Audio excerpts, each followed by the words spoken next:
This is the 10-Minute Contrarian Podcast. This is VP.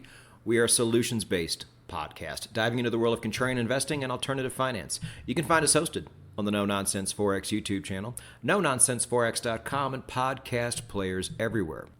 Episode 175 is brought to us by Bybit. I have noticed something on the back end. A lot of you crypto traders are consolidating more into trading Bitcoin and Ethereum, which I do like to see. It's a bit more of a grown-up approach. And the greatest thing about trading crypto is, as much as I like Forex trading, you're making fiat currency, which is probably going to go down. With crypto, you get to make things that are likely to go up over time, and in some cases, up a lot. And if you're going to do this, get all the bonuses and promotions that Bybit gives you. Go down below, click on my link to the Bybit blog. In that blog, there's my affiliate link. Click it. It is your ticket and your gateway to that entire ecosystem. And once you're there, deposit, start trading, and enjoy, because with Bybit membership has its rewards.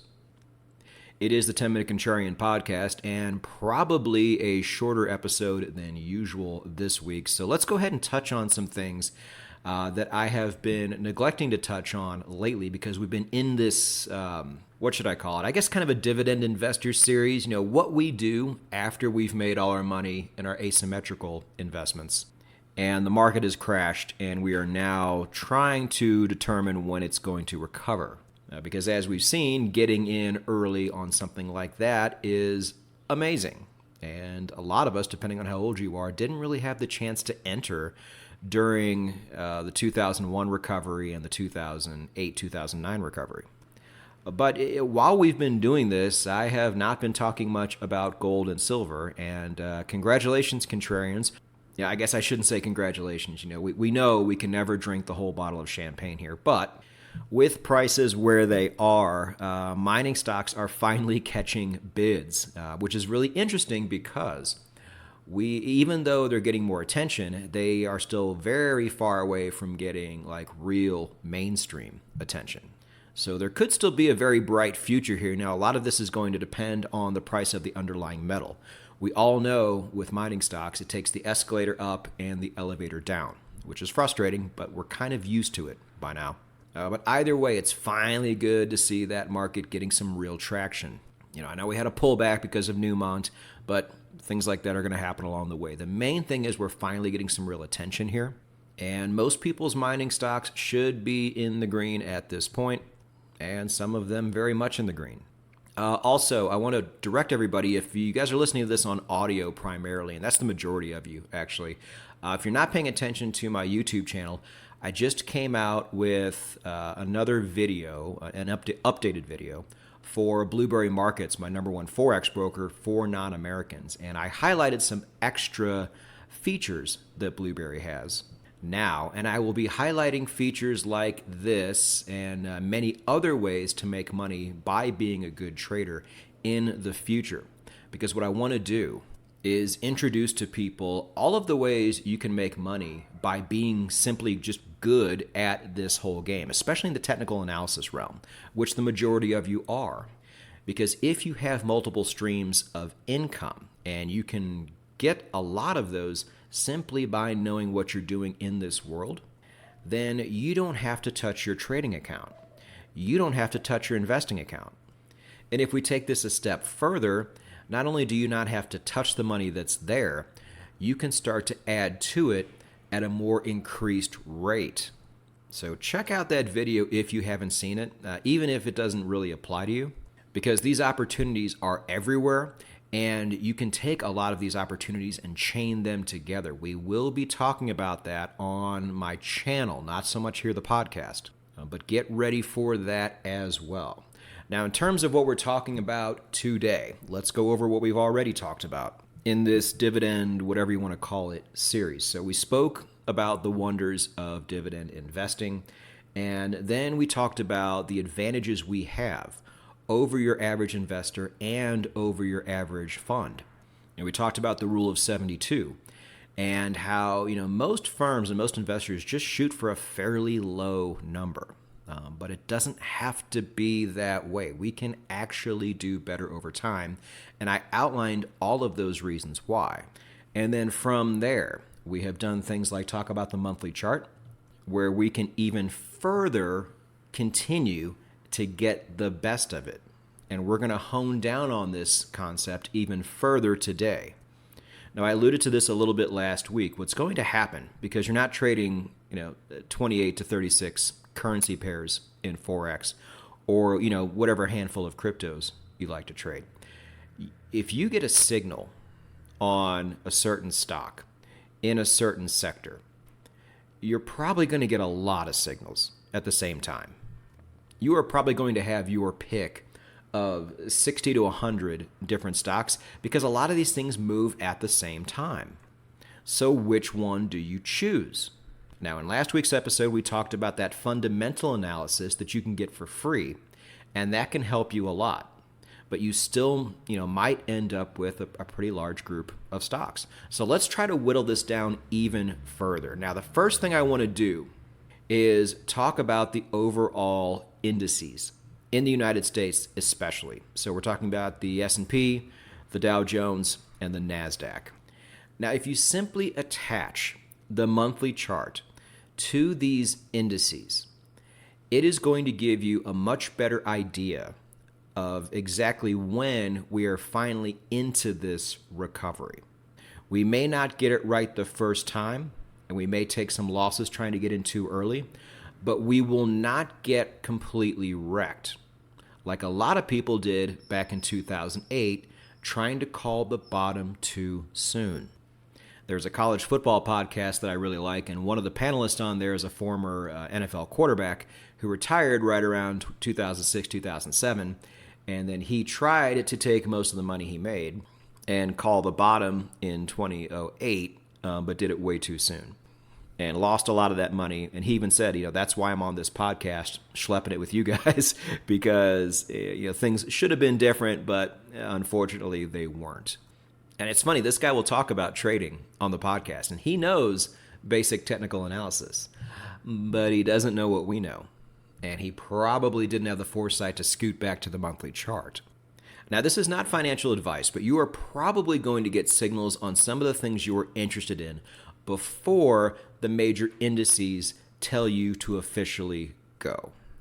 I am personally going to avoid the urge to get into some of these companies before my chart tells me to on the major indices, especially the S&P. Now, could this knock us out of some pretty substantial gains? I mean, maybe, but you got to look really long term here, contrarians, and that's one of the things we're very good at. We know these bull markets last a really long time. So if you don't get in at the absolute earliest, that's okay. We know a lot of these stocks are just going to go up anyway because of the cycle, because everything is going up. And from there, it's just fine-tuning. So I think if you put a gun to my head right now, I am personally going to wait until at least the S&P 500 on the monthly chart gives me a go signal before I really start considering entering into a lot of the instruments that I'm looking at during this time. I really do think this helps us win by not losing, by helping make sure that we don't enter and try to call this recovery too early, because I guarantee you a lot of people are going to. And we've talked about on this show, how do you knock the most people out of this market so the rich people can come in and scoop up everything on the cheap?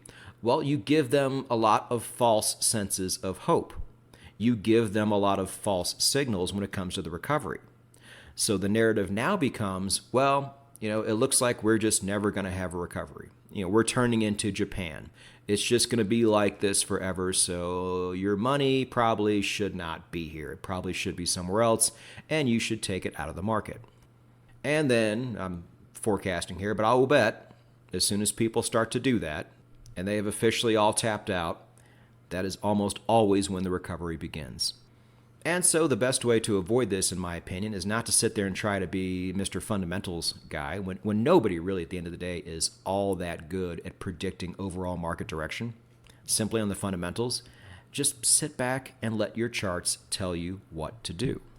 So that is pro tip number one, not financial advice. Don't do anything I say. But once you get a go signal on the S&P 500, for example, if that's how you choose to play it, you're going to get a lot of go signals on a lot of stocks.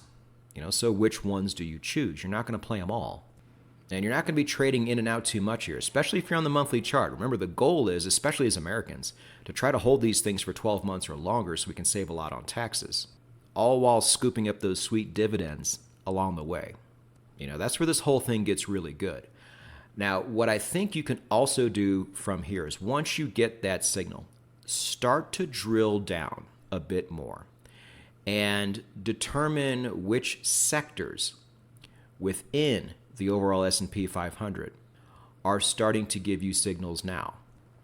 One of the best ways to do this, in my opinion, is by using the SPDRs ETFs. So, in other words, the ones that start with X. I'm sure a lot of you are familiar with these. I have never thought it's been a great idea to invest in these on their own. I've done it before, and they just always seem to underperform. If you look at them, they don't really move a whole lot compared to other ETFs that do something similar, much less the stocks themselves. But what I do think they're really good for is determining what sectors are buys at the moment and which sectors are sells.